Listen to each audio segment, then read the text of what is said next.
Margaret awoke, startled, a cold sweat clinging to her. She gathered her thoughts.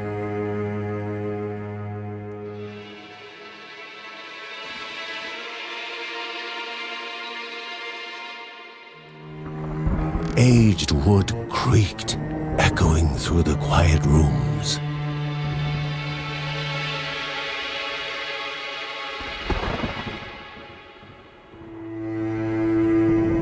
Near the house stood a shrine to Rhea Dana, goddess and daughter of the land, of Rhea and a being of comfort.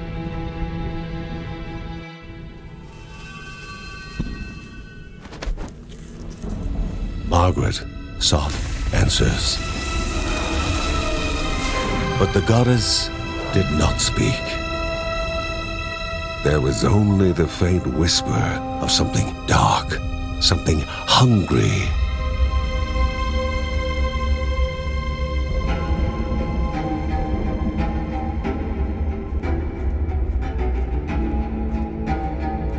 The old seer's bones felt the weight of their age as she climbed.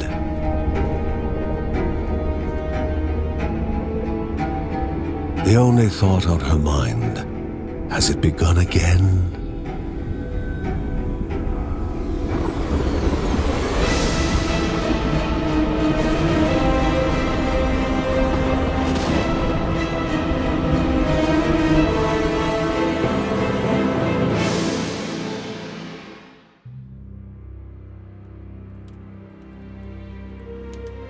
John's mission would be a simple one.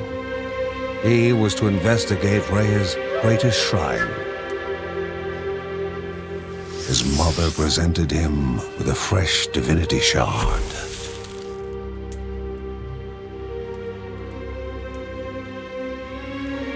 From his brother came a newly sharpened sword.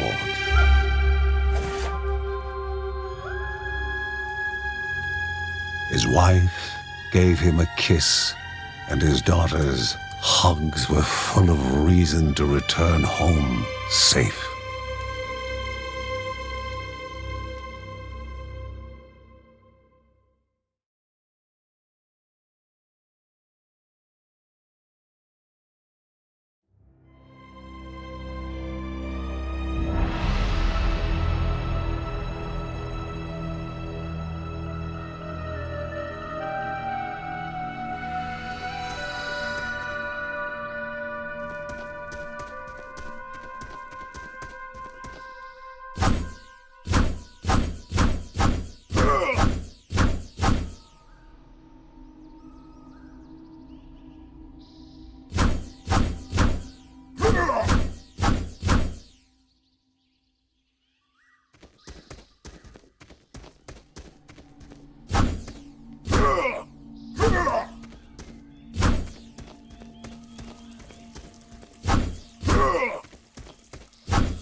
Rhea, a land long forgotten, a place of unimaginable beauty.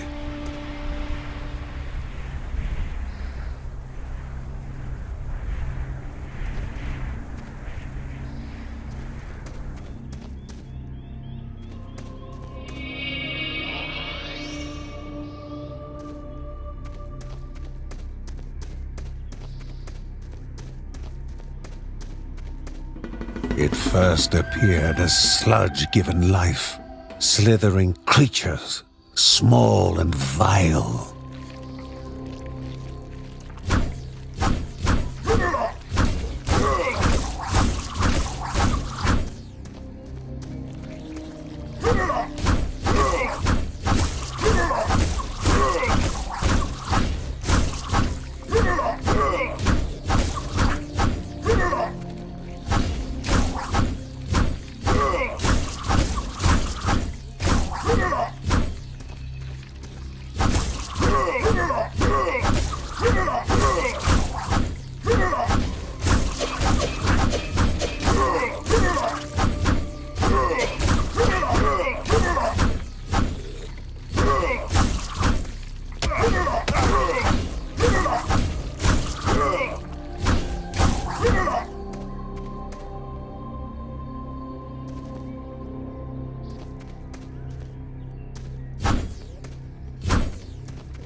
A wall, impeding further progress.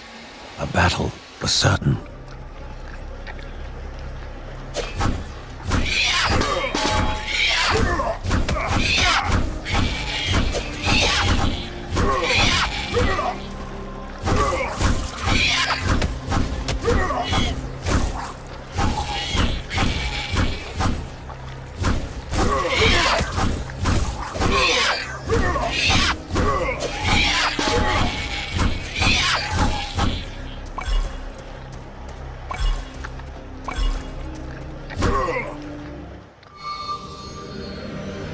Banished by light itself, the corruption abated, leaving the shard cold in hand, dark, in need of life.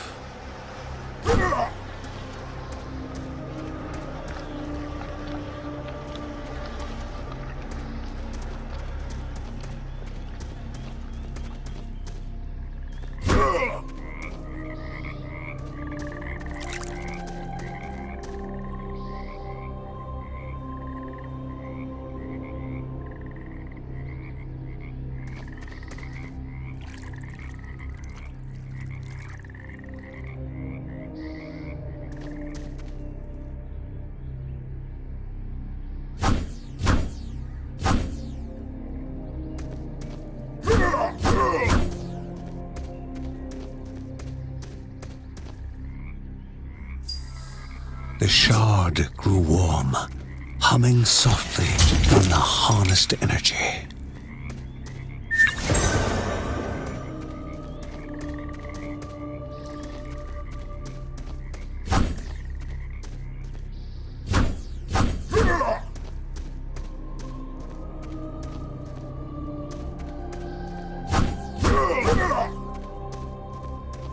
Before him was now one more dangerous than those that came before.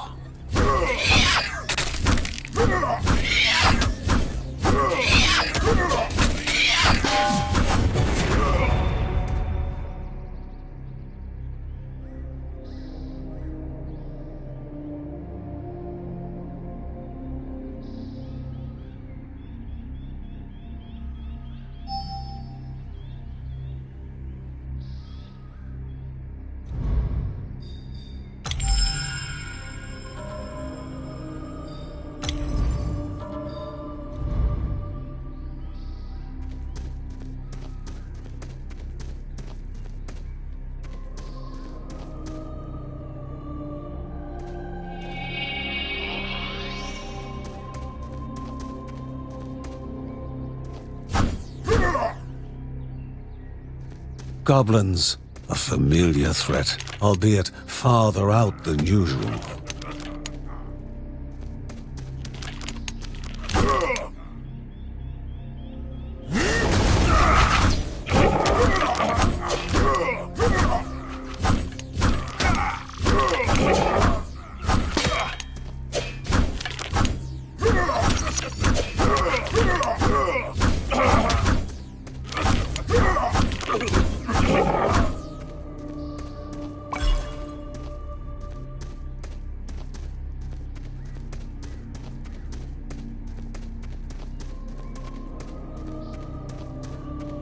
magnificent but dangerous, a land of love found and of love lost.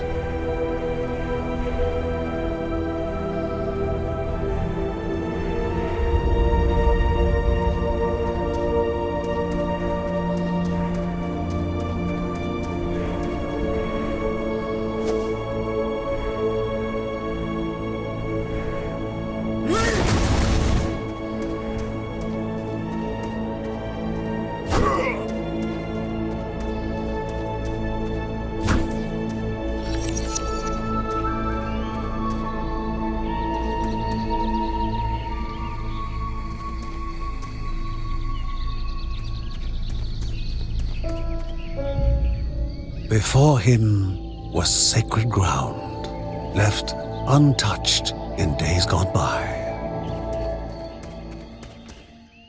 Remaining calm and collected, the shock of his heart-skipping beats was concealed in expert fashion. Before him stood Linda, his eldest daughter, with bow and quiver at the ready, determined to do her part.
Before the Guardians were not beasts feeding, but monsters consuming, destroying others. They corrupted and distorted, creating even more hungry husks.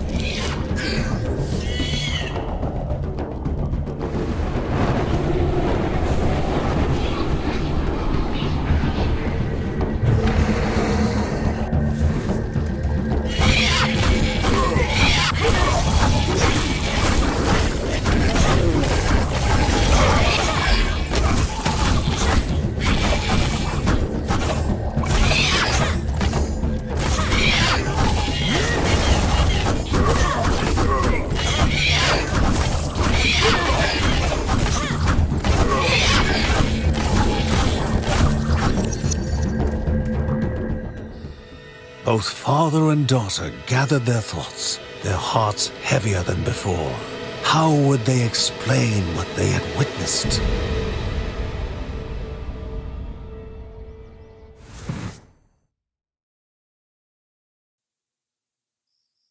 The ancient tree had been cut down. Together, father and daughter described the horror, the creatures dripping with decay that slithered into bodies stuck between life and death to bolster their ranks. Grandma Margaret confirmed what they all feared. It was the corruption, a cruel entity spoken of only with hushed voices, an ocean of darkness that flowed from the top of Mount Morta.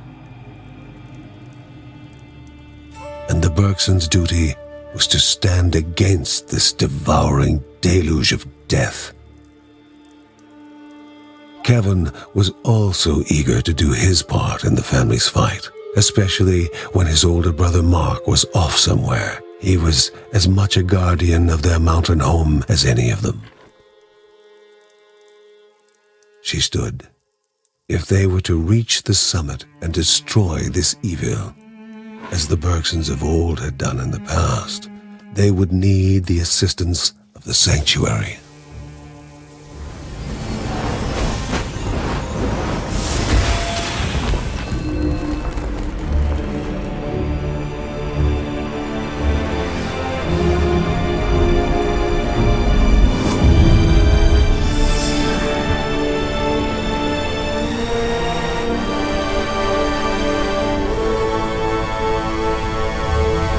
given to the Bergsons by Rhea herself. The sanctuary was a gateway to the mysterious lands around the mountain. Margaret pointed to the huge crystal at the center of the den, revealing their next task: to activate it and open the way to the source of the corruption.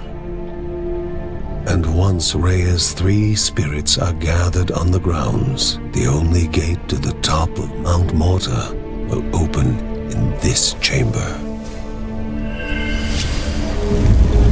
By himself, or with the assistance of those who loved him, John needed to gather the 3 spirits from their lands. Without them, he would not be able to stem the flow of the corruption.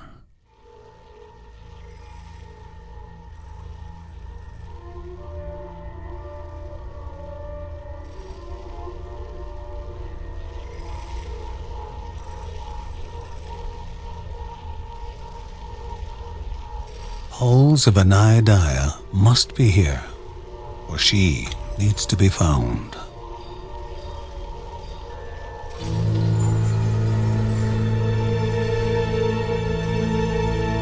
A celestial shard chipped directly from the ancient crystal in the sanctuary.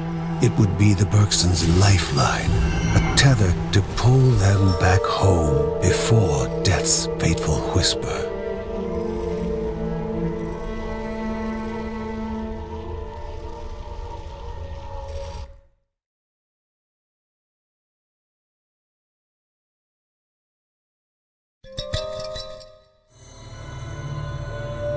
Filling the winding tunnels of the silk-covered caves, the acrid taste of poison lingered in the air. Spiders.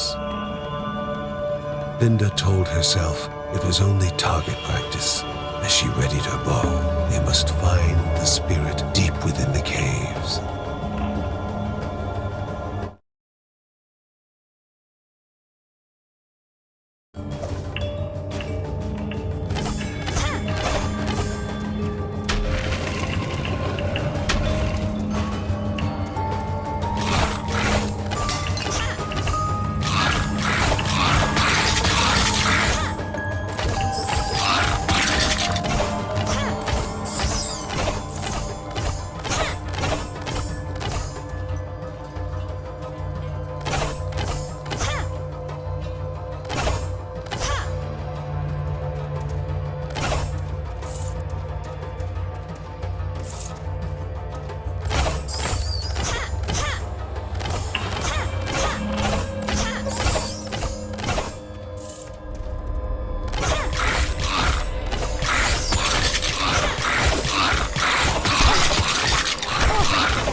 Everyone was encouraged to take part in a game of destiny. A prize awaited the fortuitous, but there was only pain for the unfortunate.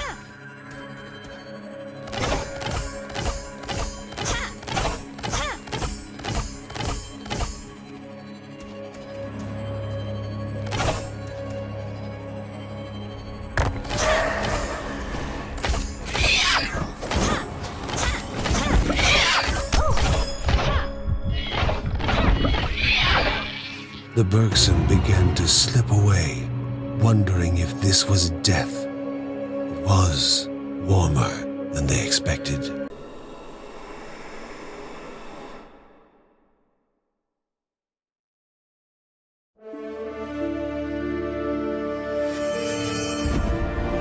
They gasped for air as the celestial shard brought them back, a sensation no hero could become accustomed to.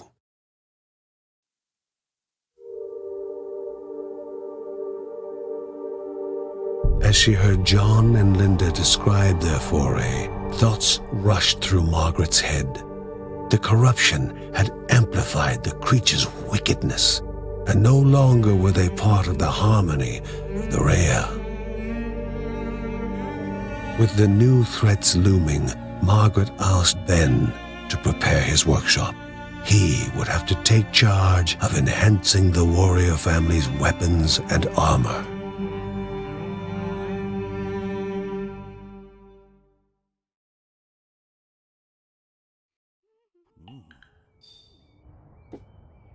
Uncle Ben reached out to the familiar warmth of the forge. If they were to reach the top of Mount Morta, their equipment would need to be of the highest quality.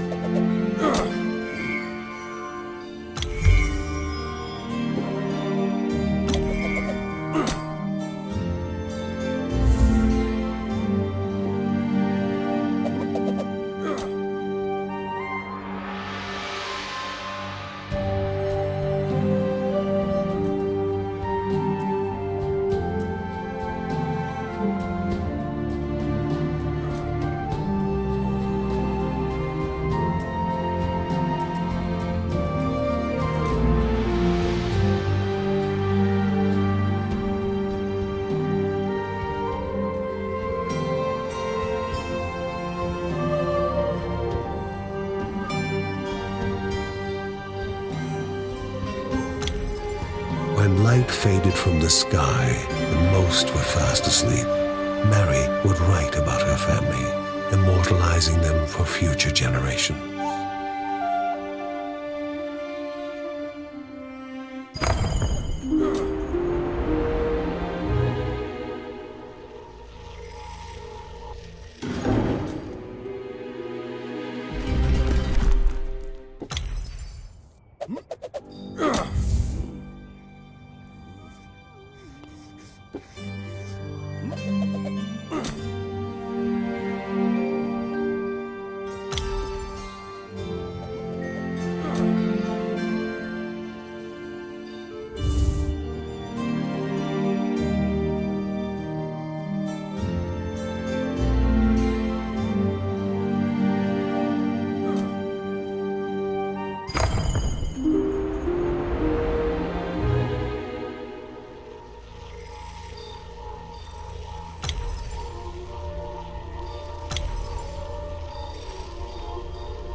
Pilgrims, once lost in cavern mazes, are now trapped. Their poor families forever looking forward to a return that will never happen.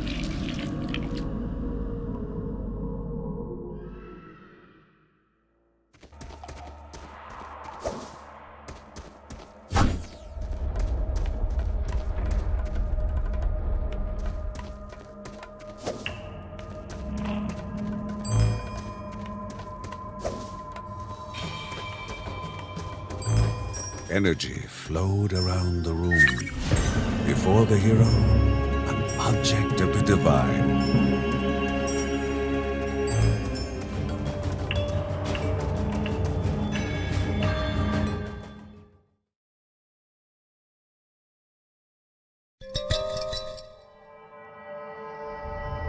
The halls of Anea, so mesmerizing in their magnificence, were to be found at the end of a long road.